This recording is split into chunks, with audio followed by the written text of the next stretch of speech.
श्री शिवाय नमस्तुभ्यम। हर हर महादेव। महाराज, आप सभी लोग जानते हो कि 29 सितंबर 2025 यानी सोमवार को इस नवरात्रि की सप्तमी तिथि पड़ रही है और नवरात्रि का 7वां दिन भी पड़ रहा है। शारदीय नवरात्रि आश्विन माह की सप्तमी तिथि है और यह सबसे बड़ी तिथि है क्योंकि यह आश्विन माह में पड़ने वाले तिथि है।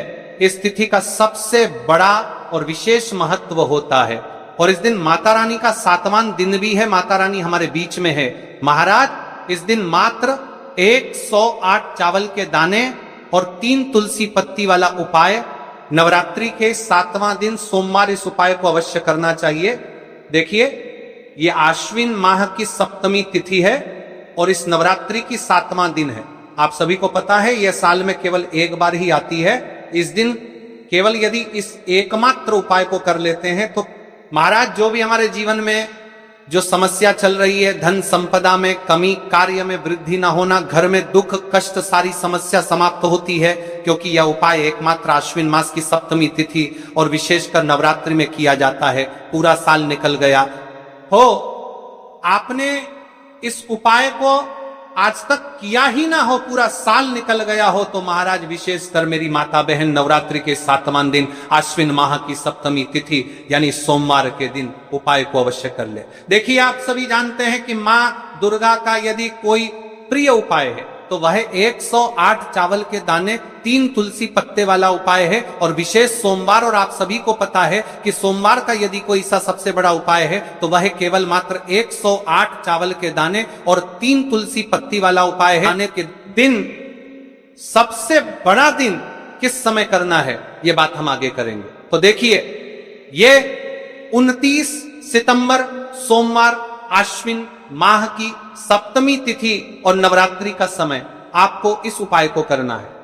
मेरी कई सारी माताएं बहनें नवरात्रि में व्रत रखती है और पूजा पाठ करती हैं। उनसे विशेषकर निवेदन है, नवरात्रि के पावन पर्व पर एक छोटा सा कार्य रात्रि के समय अवश्य करें।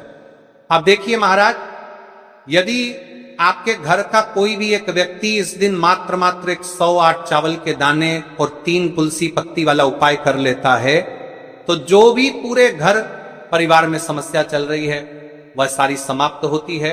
भक्तों, शिव महापुराण की कथा में बताया गया है कि आश्विन की सप्तमी तिथि का सबसे बड़ा विशेष महत्व होता है क्योंकि मां दुर्गा हमारे बीच में होती हैं। जैसे कि 29 सितंबर सोमवार, देखिए नवरात्रि का 7वां दिन और सप्तमी तिथि भी पड़ रही है। यदि हम आश्विन माह में छोटे से छोटा दिन कोई सा भी उपाय करते हैं तो उसका फल तो हमें अवश्य ही मिलता है, लेकिन यदि सप्तमी तिथि पर करें तो उसका फल 100 गुना बढ़ जाता है। और मां दुर्गा विशेष नवरात्रि का 7वां दिन मात्र 108 चावल के दाने और 3 तुलसी पत्ती वाला उपाय 29 सितंबर सोमवार इस उपाय को अवश्य करें। आप सभी को पता है कि यदि सोमवार के दिन का यदि कोई सा उपाय है तो वह महाराज केवल चावल और तुलसी के दीपक वाला उपाय है और ऐसे मौके बार बार नहीं मिलते। देखिए महाराज, यदि हम नवरात्रि के इस विशेष पावन पर्व पर माता रानी के समक्ष और उनके इन विशेष दिनों पर यदि हम उपाय करते हैं तो महाराज ये उपाय और विशाल अत्यंत बलशाली हो जाता है। तो पीकर पर हमारे जीवन में चल रही कठिनाइयों समाप्त होती है। जैसे कि पितृदोष, कालसर्प दोष, वास्तु दोष, उसी प्रकार से हमें मात्र 108 चावल के दाने और 3 तुलसी पत्ती वाला उपाय को करना है। 29 सितंबर सोमवार सबसे बड़ा दिन आश्विन माह सप्तमी तिथि और नवरात्रि के 7वें दिन पर करना है।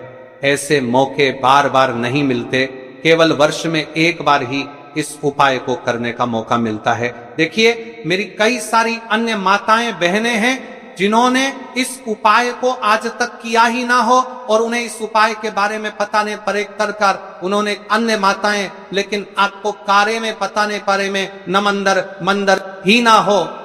तो देखिए, आज की इस कथा से हम आपको जो उपाय बता रहे हैं उस उपाय को आपको नवरात्रि के इस 7वां दिन सप्तमी तिथि वाले दिन आपको इस उपाय को अवश्य करना है क्योंकि यह उपाय केवल विशेष तिथि पर और विशेष पावन पर्व पर ही किए जाते हैं। और देखिए, यदि इस उपाय को आपका घर का कोई एक व्यक्ति भी कर लेता है तो महाराज जी पूरे घर परिवार में चल रही समस्या साथ में समाप्त होती है। सबसे पहले आपको हम इस उपाय का महत्व बता देते हैं।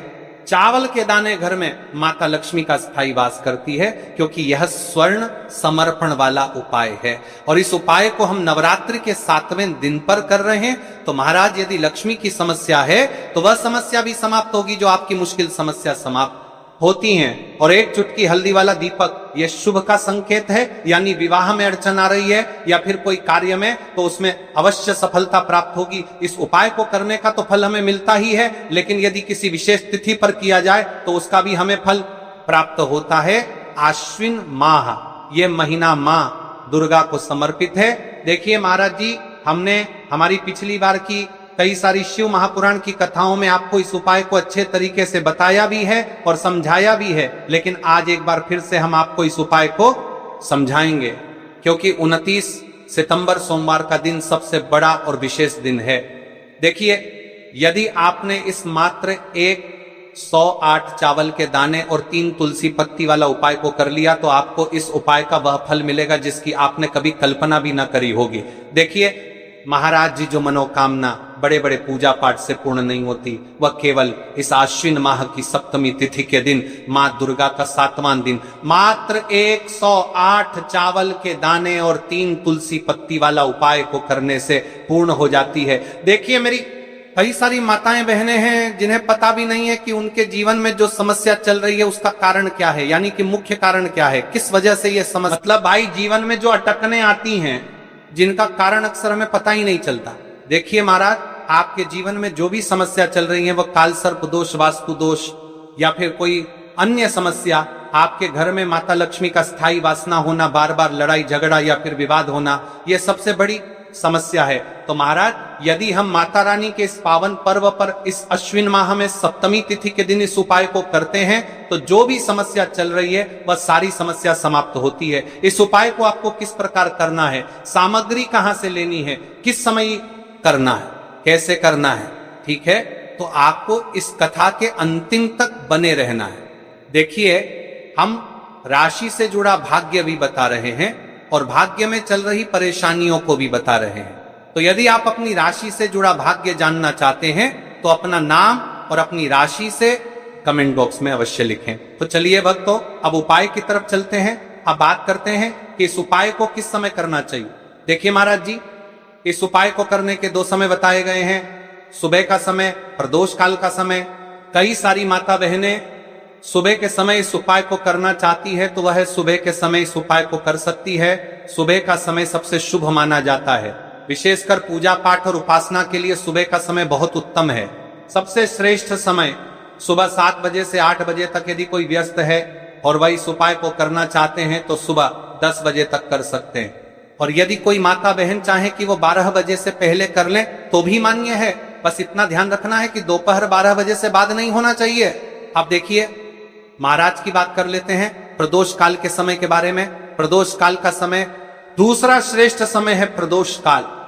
प्रदोष काल का अर्थ है संध्या के समय का वह विशेष मुहूर्त, सबसे श्रेष्ठ समय शाम 5 बजे से 6 बजे तक। यदि इस समय न हो पाए तो रात 8 बजे तक कर सकते हैं, लेकिन याद रखिए 8 बजे के बाद ये उपाय न करें। अब कई सारे लोग कमेंट करके हमसे ही समय पूछने लगते हैं कि महाराज जी आप ही बता दीजिए सबसे उत्तम समय कौन सा है, कौन सा समय चुने।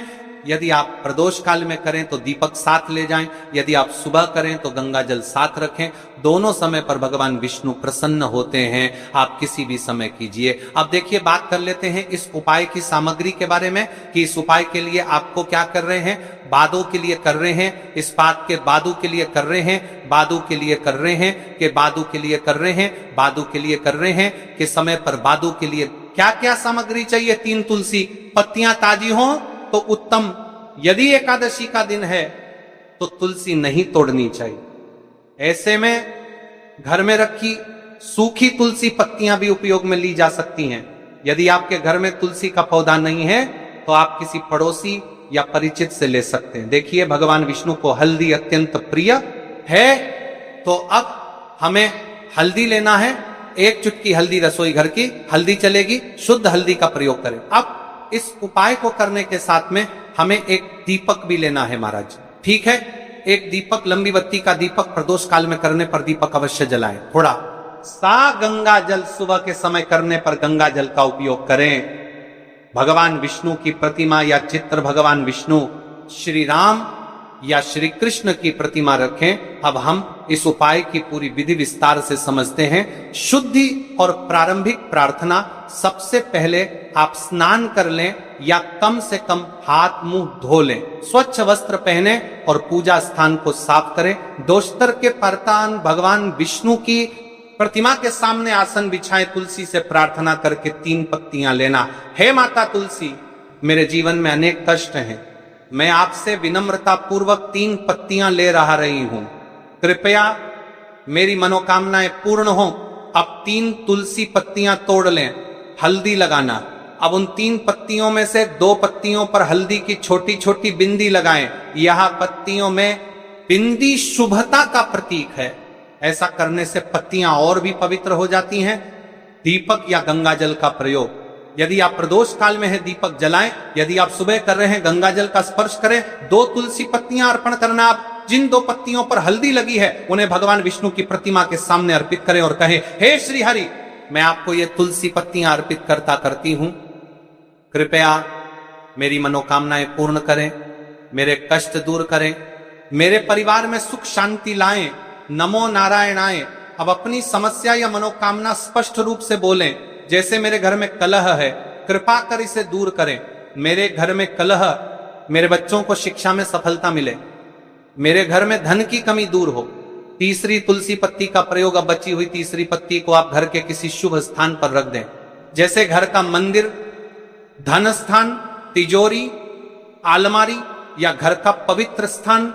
ये पत्ती आपके घर में समृद्धि और शुभता का प्रतीक बनेगी। अंत में भगवान विष्णु से प्रार्थना करें, हे विष्णु भगवान, आपने ये छोटी सी भक्ति स्वीकार की, कृपा कर मेरे जीवन में शांति और सुख प्रदान करें। फिर तुलसी माता को धन्यवाद दें। मंत्र जाप, उपाय करते समय आप सरल मंत्र जप सकते हैं, नमो नारायणाय 11 बार या श्री विष्णवे नमः 21 बार उपाय करने के बाद का फल। अब देखिए महाराज जी, इस उपाय का फल क्या होता है? घर में शांति बनी रहती है, धन की वृद्धि और आर्थिक स्थिरता आती है, मनोकामनाएं धीरे धीरे पूर्ण होती हैं, परिवार में प्रेम और सौहार्द बढ़ता है, रोग और बाधाएं दूर होती हैं। तो भाइयों और माताओं, यह था 3 तुलसी पत्तियों और हल्दी का उपाय। यह उपाय छोटा है, सरल है, लेकिन इसमें अपार शक्ति छुपी हुई है। श्रद्धा और विश्वास से इसे करें, भगवान विष्णु और तुलसी माता अवश्य प्रसन्न होंगे। अब चावल के दाने वाला उपाय सुन लो। देखिए, 108 चावल के दाने और एक हल्दी के दीपक के उपाय के बारे में। तो देखिए, 108 अखंड चावल के दाने और हल्दी का दीपक, तो भोलेनाथ की कृपा से मनोवांछित फल प्राप्त होता है। आज मैं आपको हर छोटे छोटे चरण को विस्तार से समझाऊंगा। कई सारी माता बहनें उपाय को बहुत जल्दी करती है और फिर कहती है, शिव हमसे प्रसन्न नहीं होते, सबसे पहले मन को शांत कर लो। सुबह हो तो नित्य स्नान करके स्वच्छ वस्त्र पहन लो, यदि प्रदोष काल में कर रहे हो तो भी साफ सुथरे कपड़े पहनो, मन में सच्ची श्रद्धा और विश्वास हो, यही सबसे बड़ा साधन है। आत्मा में अहंकार या जलन न रखो। उपाय केवल शिव मंदिर में किया जाना अनिवार्य है, घर में नहीं।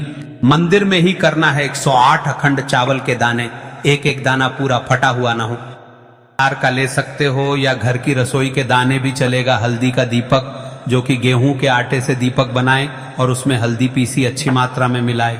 नमक बिल्कुल न डालना है। दीपक में रुई की बत्ती लंबी और तेल भरे। तेल के लिए तिल का तेल आदर्श है, पर आप तिल, सरसों, साधारण दीप तेल में से कुछ चुन सकते हो। कम से कम इतना तेल डालें कि दीपक स्थिर जलता रहे।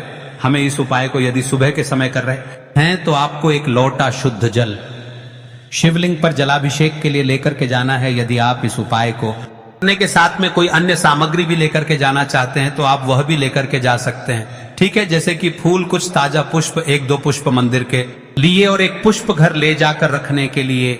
यदि आप इस उपाय को करने के पश्चात शिव जी की शिवलिंग पर पुष्प समर्पित करना चाहते हैं, अष्टगंध समर्पित करना चाहते हैं, बेलपत्र, तो आप यह अन्य सामग्री भी समर्पित कर सकते हैं, लेकिन हमें सबसे पहले उपाय करना है। उसके पश्चात अब देखिए महाराज जी, आपको एकदम शुद्ध अच्छे से अखंड एक छोटी सी पोटरी कागज टाटा पुड़िया जिनमें 108 चावल के दाने बांधकर रख लीजिए। एक छोटा बर्तन दीपक रखने के लिए, ताकि तेल टपकने से समस्या न हो। अब देखिए महाराज जी, हम इस उपाय को कर रहे हैं तो हमें इस उपाय को करते समय कुछ सावधानियां भी भारत नहीं है, इसलिए हम आपको उपाय को विस्तार से बता रहे हैं, अच्छे से बता रहे हैं, ताकि आप कोई भी गलती ना करें और आपका उपाय सफल हो। तो देखिए हम बात कर लेते हैं हल्दी के दीपक के बारे में, हल्दी दीपक बनाने की विधि। अब मैं आपको दीपक बनाने की विधि विस्तार से बताऊंगा, साधारण है, ध्यान से बनाइए। एक साफ बर्तन में गेहूं का आटा आवश्यकता अनुसार निकालिए, छोटी सी लोई के बराबर आटा ले लीजिए, इसमें एक चुटकी हल्दी पाउडर अच्छी मात्रा में मिला लीजिए। हल्दी रंग दीपक को शुभ बनाती है, नमक बिल्कुल न डालें। छोटी छोटी लोई लेकर बीच में गड्ढा बना दीजिए, दीपक का आकार कटोरी जैसा होगा, ताकि तेल और बत्ती आ सके। दीपक में रुई की बत्ती रखें, रुई को बीच से थोड़ी लंबी रखें ताकि बत्ती दीपक से ऊपर रहे। अंत में दीपक में तेल भरें, ध्यान रहे कि तेल बत्ती के आसपास पर्याप्त रहे। अब दीपक प्रज्वलित करने के लिए तैयार है। दीपक पूरी तरह सूखा न हो, नर्म आटा आवश्यक। दीपक को जलाकर परीक्षण कर लें ताकि मंदिर में जलाते वक्त समस्या न हो। अब हमारा दीपक बंद करके तैयार हो गया है। अब बात कर लेते हैं इस मुख्य उपाय के बारे में। 108 चावल के दाने, तो देखिए महाराज जी, आपको चावल के दाने कहां से लेना है, कैसे लेना है, कब लेना है, इन बातों का आपको ध्यान रखना है। तो देखिए बहुत से लोग पूछते हैं क्या घर का चावल चलेगा या बाजार का, किस तरह का चावल लेना चाहिए। मैं स्पष्ट कहता हूं, घर सामान्य चावल या बाजार का कोई भी पूरा दाना चलेगा, पर एक शर्त, 108 दाने अखंड व पूरा होना चाहिए, दाने फटे हुए न हो। 108 दानों को आप एक साफ सुथरे डिब्बे या कागज की पुड़िया में रखकर मंदिर ले जाइए। मंदिर तक जाते समय पुड़िया खुले न हो और दानों पर विश्वास और श्रद्धा बनी रहे। अब देखिए हमारे चावल के दाने भी तैयार हो गए और हमारा दीपक भी तैयार हो गया।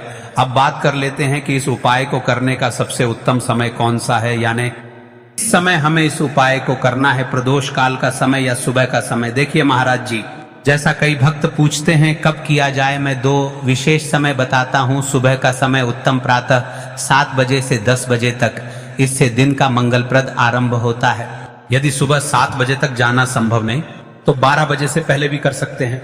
अब बात कर लेते हैं महाराज जी प्रदोष काल के समय की। कई सारी मात्रा बहाने सुबह के समय नहीं कर सकती है, तो सबसे उत्तम समय प्रदोष काल का समय भी है, जो शिव जी को अत्यंत प्रिय है। प्रदोष काल सायंकाल 5 बजे से 6 बजे के बीच यह समय बहुत ही पुण्यकारी माना जाता है। यदि आवश्यकता हो तो 7 बजे तक भी किया जा सकता है। आप जिस भी समय जाओगे ठीक ठाक उसी समय श्रद्धा भाव से करिए। देखिए महाराज जी, अब हमारी इस उपाय की सामग्री भी तैयार हो गई है और हमने आपको समय भी बता दिया है। तो देखिए एक मुख्य बात, यदि आप इस उपाय को सुबह के समय कर रहे हैं तो महाराज जी सुबह के समय तो शिव जी की शिवलिंग पर सबसे पहले 1 लोटा जल चढ़ेगा, फिर उसके पश्चात